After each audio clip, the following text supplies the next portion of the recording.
Welcome to the Recover You podcast with Kylene and Patrick. It's here that we talk about sex addiction, betrayal trauma, mental, emotional, and physical health, faith, and anything and everything needed to recover you to your most authentic self that God created you to be. Welcome back. Hey, I'm back. Wait, I'm back. All right. So in the last episode, we mentioned how I do not address you as an addict currently, and I thought that would be a really good topic to do like a little mini episode on what we feel about the importance of identity and the subconscious mind and how we talk about it. So I'll go ahead and start if that's okay. Absolutely. So the way we talk to our subconscious mind is incredibly important because ultimately our subconscious mind is what drives our behavior. So we can consciously know something, but subconsciously what our actions, our behaviors, our habits are really driven by our subconscious mind. So what's interesting about our subconscious is it interprets language in a different way than our conscious mind does.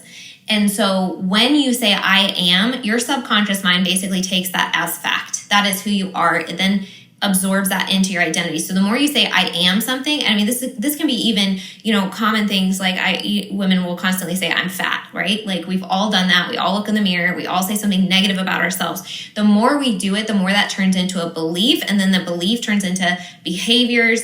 And we just perpetuate this cycle of belief, right? Because of the way we talk to our subconscious mind. So when we are trying to heal or when we are trying to create new habits or when we are trying to be different than we have in the past, when we're trying to elicit a different end result, then how we talk to our subconscious is incredibly important. Because if you don't actually believe that you can achieve something, you will not achieve it. I mean, that sounds super cliche of like, if you believe it, you can achieve it. But it's also true that if you don't believe it, there's literally no way that you will accomplish it.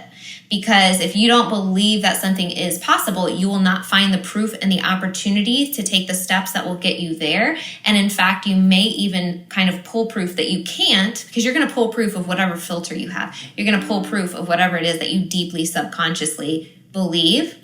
And so if you believe you can't, then you're going to pull in proof that you can't. And a lot of times we'll even self-sabotage. Mm-hmm. So identity through this process is huge because you're actually shifting your identity. So one of the reasons I don't like the idea that once you say once an addict, always an addict, or hello, my name is, and I'm an addict. Yes, that's true right at the moment of discovery. And yes, that's true maybe the first couple of weeks of sobriety. But basically, as soon as you shift from sobriety into recovery, you're no longer an addict. So pause there for just a second. Why don't you describe the difference between sobriety and recovery? Okay. So sobriety is just specifically you're not doing the behavior. That's all that means. And there may be particular reasons for that. So, in my case, let's say you don't have access to a smartphone or you have no access to the computer, right? So in that case, you can't do the behavior, right? You just can't. And so that's sobriety. But in your mind, you're still like feeling drawn to it, and you're kind of white knuckling, and you're like, oh my gosh. Recovery would be is that you walk through life free from any sense or any pull to go engage in that kind of behavior. That you can actually walk through what would be considered normal situations and make good decisions. You had actually said something to me one time where it's the notion of can't versus don't. And so like a good example would be sobriety is I can't look at pornography. Recovery would be I don't look at pornography. And so that is I think that's a good way of thinking that through. You're healthy, you've dealt with your wounds, you aren't stuck in shame, and you recognize your past for what it was, your past behavior for what it was. But now you're using your tools now to process through and become more emotionally healthy. Sobriety into recovery, I think you could also call it is an identity shift. It's who I am. Mm-hmm. So when you're in sobriety, you're still living in addict identity. This is who I am. This is what I struggle with. versus a recovery identity. This is no longer who I am. So when you do can't versus don't, when you say I can't, it's very disempowering. That implies that you want to do something that you you can't do because, well, that'll hurt my wife, or there will be consequences or whatever, but I still kind of want to do it. Versus when you say I don't, you're saying to your mind and your subconscious, I don't do that because that is not who I am. I am no longer the person who does that behavior. I'm no longer the person who engages that way. That is not my identity. So I find that these shifts in the way we use the terminology is really important, because essentially what you're doing is creating a new identity and you're moving into new habits and new patterns. But if we are constantly using terminology that triggers the old beliefs, the old patterns, and the old habits, then we are really kind of holding ourselves back and kind of inhibiting what you believe is truly capable. And one of the ways that we've seen this really manifest in a negative way is the belief in sex addiction, the sex addiction world or culture or whatever you want to call it, or in the recovery world even, is the belief that you cannot actually recover without relapse. And I find that to be one of the most negative, I'm going to call it a lie because you have not relapsed. Right. And I'm going to put my foot out there and say you won't relapse at this point. Yeah. And one of the lies that we hear constantly is you are an addict, you will relapse. Right. I think that is so incredibly detrimental to the subconscious mind of the addict who wants to recover, because you literally put a belief into their mind that this is just the way the world works. This is just how addiction works, and you don't have another choice. And again, if you don't believe that recovery without relapse is possible, then what are you going to do? Right. You're going to relapse. That's your pattern. That's your habit. But if you believe that recovery without relapse is possible and you're given the steps to accomplish it, and of course you take it seriously and your heart is in the right place and you want to do that, then you have every possibility of succeeding. Now, this isn't to say that people don't relapse, right? Obviously people do. And we also don't want to imbue them with shame with this conversation, because you teach in your groups, and a lot of therapists, and the model teaches that if you are to relapse, what you want to do is use that as education for deeper understanding and deeper learning of how not to do it the next time. Right. So if you were not fully aware of your patterns, if you were not fully aware of your wounding, take this as an opportunity then to identify what those are so that you can put steps in place and work on the healing process. But again, even the way you view that goes into identity, right? So if you relapse and you go, oh, well, I'm an addict, this is just what happens, versus, no, I am a man working towards recovery and this was a slip. There's a guy that I follow on Instagram that is a recovery coach and is a recovered sex addict as well. And he has guys track so that they can actually see monthly, the first month they had 20 relapses, the second month they had 10, the third month. So you can actually see a trajectory of progress. Positive progression. So that's one way to do it. And we don't want to impart shame upon you if that is your journey, because that can be very encouraging as well. But again, shifting the identity and saying, no, I'm working towards this. I believe that this is possible. I believe I can get to a place, whether it's right off the bat or eventually through this healing process, where I never relapse again, is so important. But if you don't believe that's possible, what are you even working towards? Right. Well, and I think it's you have to do kind of a crash investigation, which is what you're talking about. So you don't have to relapse, but if you choose to relapse, well, then let's use that as fuel to say, hey, what happened here? And it might be that there is some people have, and I've experienced this, some people have issues with going to see a therapist.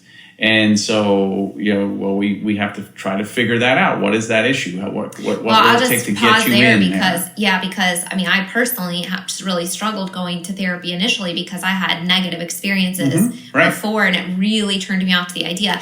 And a lot of times in the Christian community, there's a really negative stigma. Well, you should be able to pray enough, or just go see your counselors at church, or you really shouldn't have problems deep enough that you need to go to therapy, or therapy's, full of quacks, or they're not religious, or, whatever. There's You're not trusting God enough. Right. There's a lot of negative beliefs around that, that obviously we don't believe. We found a lot of healing through it. Yeah. And some folks, and I mentioned this in one of the earlier podcasts, don't see the connection between hard work and results. And because of, for whatever reason, maybe there's been some things that have happened in their lives that has given them that wound. And so you have to really try to encourage people again, because sometimes, like the basic thing for our groups is, hey, if you feel like you're being tempted, you're being drawn, reach out. We're going to call you. And I will say 100% of the time when somebody does that, somebody's getting on the phone with that person, 100% of the time. But what happens is people don't do that. And so that's one of the questions I always ask is, hey, what prevented you from picking up the phone and reaching out? Are you? And a lot of times with guys, they're like, well, I didn't want to bother people. Or I thought I had it handled. And so it's because sometimes just having the 5-minute conversation is enough to stop that downward spiral. That's all it takes. And so a lot of times it's really important to get in there. And you're absolutely right. I've had people, relapse, and they'll talk about how horrible they are, and they immediately go into a shame spiral. And so I think the point of the accident investigation is to prevent that shame spiral, turn it into a learning event, and then you can do it less and less and less and less. I will say, because people told me I would relapse. There was a friend of ours that told me that, and I remember thinking the first time you traveled and I was here at home alone, or actually, and I think I mentioned this to you the other night, I was like, well, if I'm an addict, then that means I'm going to go crazy, because that's what addicts do. And I'm going to be driving around, and I'm going to be and I was like, but that doesn't feel like me. I feel like I'm much more in control than that, but I was out of control. And so you're really struggling with where that ends up. But that's what I'm saying is that's the power of our words. Had you been told from day one, here are the steps, you don't ever have to relapse. If you do, here's this little caveat of we're not going to shame you, and here's how to help you. And you don't have to, here's what you do to never relapse again. Right. You would have been like, great, I'm never going to relapse, because that's your mentality.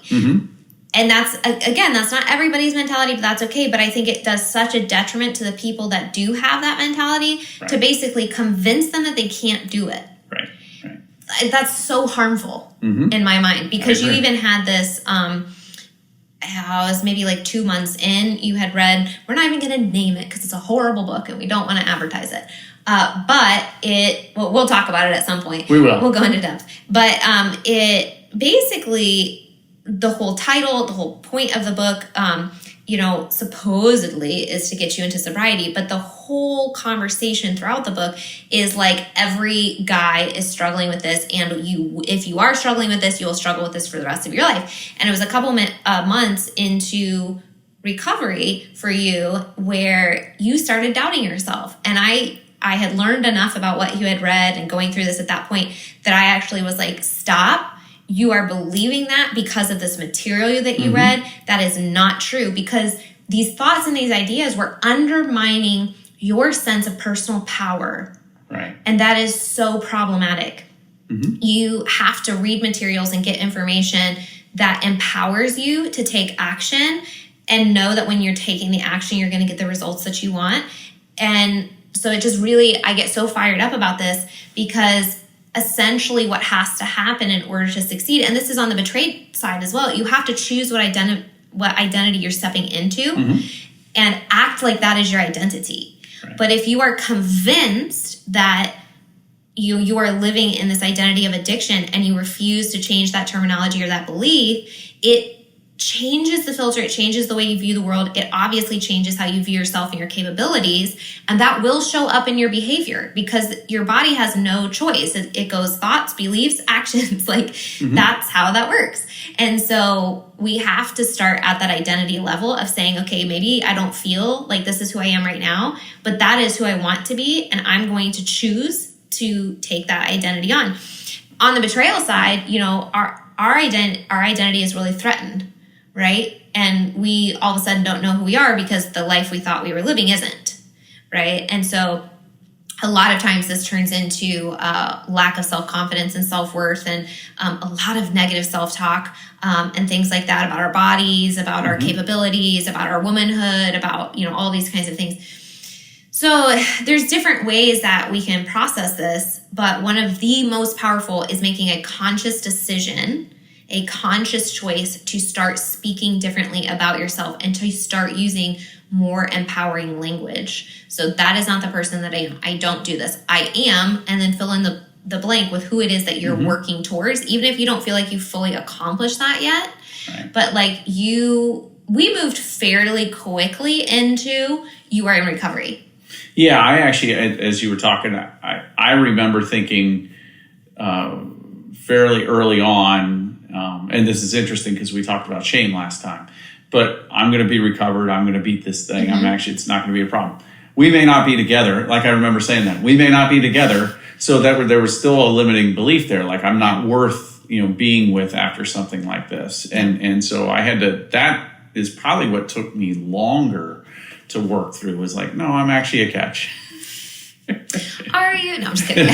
Yeah. So, I mean, for who? For me, right? Yeah. Right. So, you have to work through that. That was probably why it takes so long. It takes 2 to 5 years, because you've got to unpack all of those things. But you're right, and I do remember you saying that and kind of correcting me early on, because I was like, oh my gosh. You literally were standing at the sink. I remember the moment this happened. Yeah. You were standing at the sink and you go, what if this is my life? What if I think you said, what if I struggle with this for the rest of my life? Right. And I was like, cut it out. Yeah. That doesn't have to be your reality. Right. Yeah. If you choose for that not to be your reality, it doesn't have to be your reality. Yep. So one book that I would say that I find very good, I don't know if you found it great for the addict, but The Great Sex Rescue by Sheila Gregor. She has a really good chart in that book. It's my favorite chart, I think, ever that was ever created, because we might be getting a little off topic here, but she has a chart in the book that basically goes, this is what guys think, and the world and church and everybody typically thinks about how guys' brains work. It goes DEFCON 5, you see a woman. DEFCON 4, you find her attractive. DEFCON 3, you think something. And then it goes all the way up to DEFCON 5 and you're lusting, right? And basically what you're taught is that you get on DEFCON 1, you see a woman, and it leads you directly to DEFCON, or whatever I said, the order there. It goes from the starting phase to the end, and you're doomed, right? And she gives you this alternative option in this other chart, and it says you see a woman and you go about your day, like you do nothing about it. You find her attractive, great. You do nothing about it. You begin to think about something, you stop, and you do nothing about it, right? Like there's multiple steps before she gets to the last one, and she goes, this happens, and then it goes to lust, right? And so I think tools and resources like that are so important, because the way that we are taught is like I very much think about the way that we are taught that our brains work. If we don't believe that something else is different, then we're going to fall within that pattern. Right. And I think that is part of the reason that men and women view this a little bit differently. I don't actually, somebody might, argue with me about this. I don't know, neuroscientist or something can come and tell me that I'm wrong. But, women are also visual creatures. And we've always been taught that men are more visual than women. But women are visual too. But the difference in culture and society is that women are literally taught that is not how our brains work. Right. We are taught from an early age that is just not what we do. Men are taught from an early age that is what you do. Not only is that what you do, but it's normal.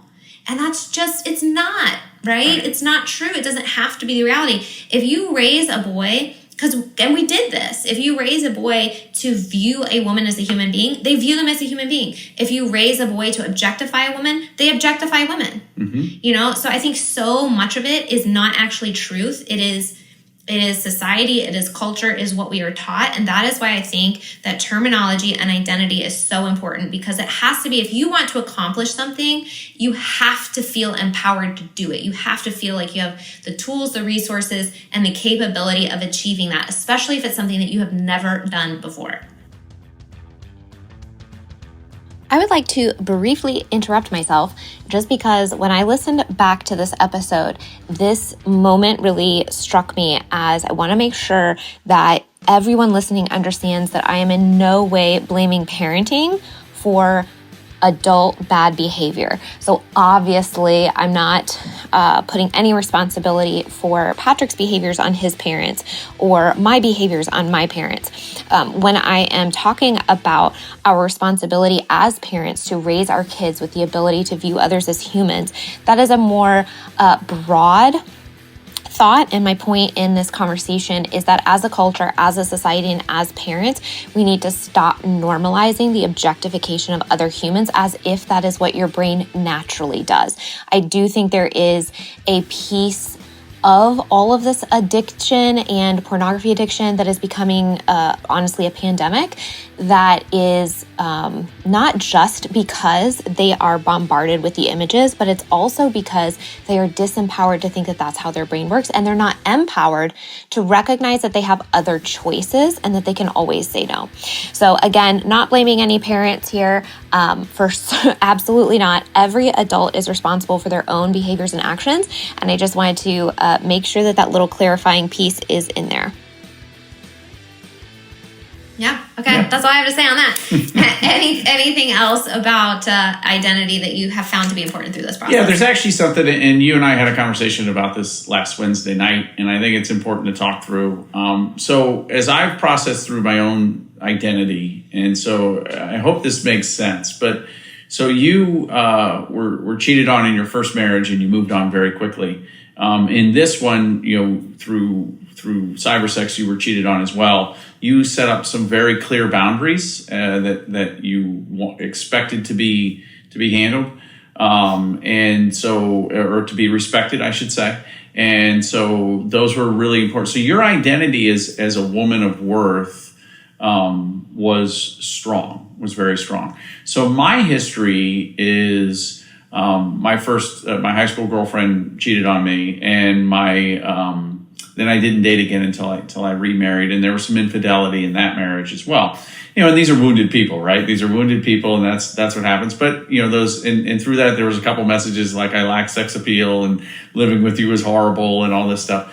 And so I think that showed up in me is I absorbed that identity, and that became my identity. So when I finally meet, the woman of my dreams, who's that? That's you, and which is everything I ever wanted, and I was amazed that you actually had any interest in me at that point. And so you engage in a self-sabotaging piece, right? You engage in that because of the wounds that are unprocessed. And so my identity of myself was much, much lower. And there's a difference between you and I, though. So like from a confidence standpoint, me standing up in front of people, walking around with coffee on my sweater, those kinds of things, those never bother me. Outside perception of silly stuff like that, right, you don't have an issue with. Right. Yeah, I don't mind looking stupid. I was a mascot in college, you know what I mean, doing stupid stuff. And then me over here, I'm like the little people pleaser. I want it to come off a certain way. Yeah. I like overanalyze what people are going to think about pretty much any word I ever say. Yeah. And so, it takes some time. A lot of folks in Valentine's Day posts and stuff would be like, hey, I don't deserve you and stuff like that. And those are really, but you do deserve love. You do deserve, to be with, somebody who deeply cares for you, who is a wonderful person. And that takes time to kind of work through that. And that it kind of hit me the other night. And I was thinking through that about how some of my previous wounding, impacted me all the way through, and how you were able to kind of flip that in from an overall identity of the worth of your identity. Yeah. So you had high self-confidence, low self-worth. Right. Because the self-worth is at an identity level. Right. I had low self-confidence in a lot of area, high self-worth. Yes. And the identity level, just to kind of reiterate what we just said, the identity level is how we end up taking action. So with my identity being that I am valuable and worthy of being respected and all this kind of stuff, I was really confident that, in our relationship, like this is what I would or would not tolerate. Right. But your identity at the core level was like, I don't deserve love. And so that ended up manifesting in totally different ways. Absolutely. It showed up in how I responded to things and how I dealt with things. I engaged in a lot of self-deprecating humor, which was probably, me manifesting what I believed in myself and stuff like that. So, through the years, but yeah, it was just an interesting realization that probably had to wait till 2+ years in to come up and make me think about it. But I wanted to share that since we had talked about that.